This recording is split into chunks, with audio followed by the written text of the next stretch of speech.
The void between stars was silent, but the war between the Celestials and the Voidborn was anything but. Aboard the Eternal Dawn, the flagship of the Celestial Armada, High Ascendant Veyra stood at the center of the command nexus, her silver robes shimmering with the light of 1,000 embedded stars. Before her, the battle raged. Ships of living light clashed against the abyssal horrors of the Voidborn, their tendrils of darkness swallowing entire cruisers whole. Veyra raised her hands, and the universe bent. Her power was absolute.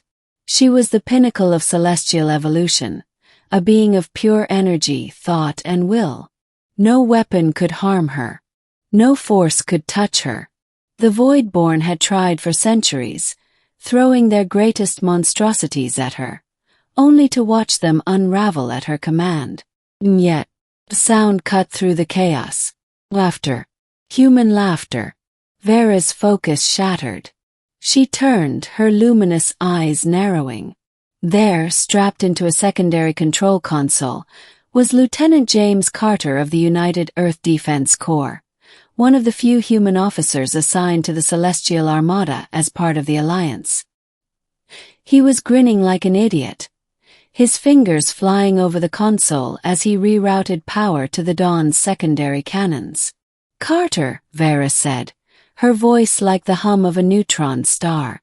"Explain yourself." He didn't even look up. "Sorry, ma'am. Just thought it was funny.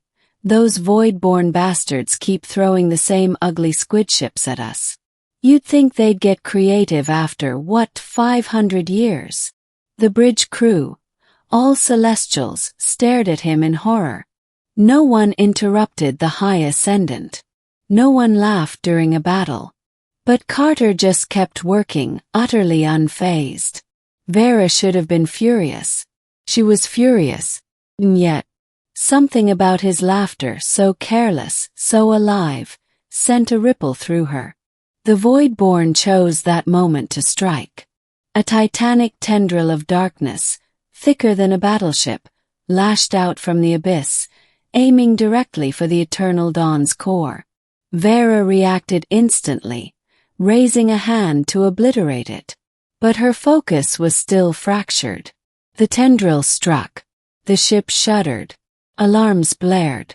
The celestial crew moved with precision, their minds linked in perfect unison to stabilize the vessel. Carter, meanwhile, was swearing loudly.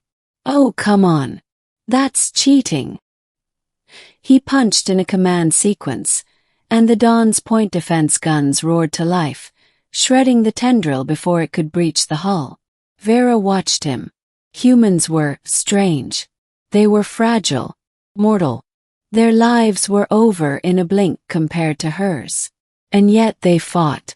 Not with the cold certainty of the Celestials, nor the mindless hunger of the Voidborn, but with something else. Something reckless. Something defiant. Something amusing. "Carter," she said again, but this time, her voice held something new. He finally looked up. "Yeah, boss. You are disrupting my focus." He blinked. Then, to the horror of the bridge, he grinned. "Oh, sorry." She stared at him. And then, the High Ascendant, the invincible, untouchable goddess of the Celestial Armada, laughed. It was a soft sound at first, barely more than a whisper of starlight. But then it grew, bright and unrestrained, filling the bridge like sunlight breaking through storm clouds. The crew froze.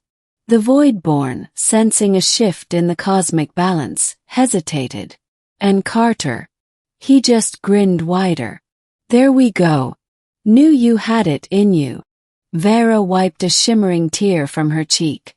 An impossibility for a being of pure energy. "You are impossible, human." Yeah, I get that a lot." He turned back to his console. "Now, you wanna help me blow up some squid ships?"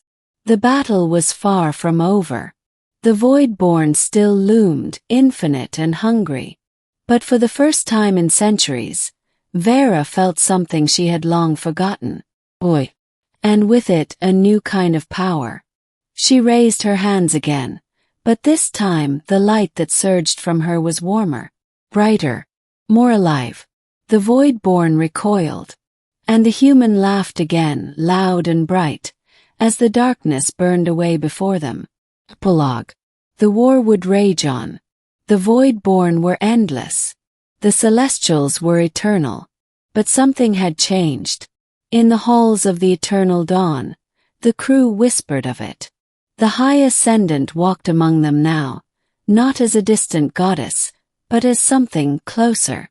She spoke with the human often, listening to his stories of Earth, of human wars and human triumphs. And sometimes when the battle was fiercest, she would laugh. The Voidborn feared many things. But now they feared something new. They feared the sound of human laughter, and the goddess who had learned to join in. For no power in the universe could touch her. But joy had broken the spell. And that was far more dangerous.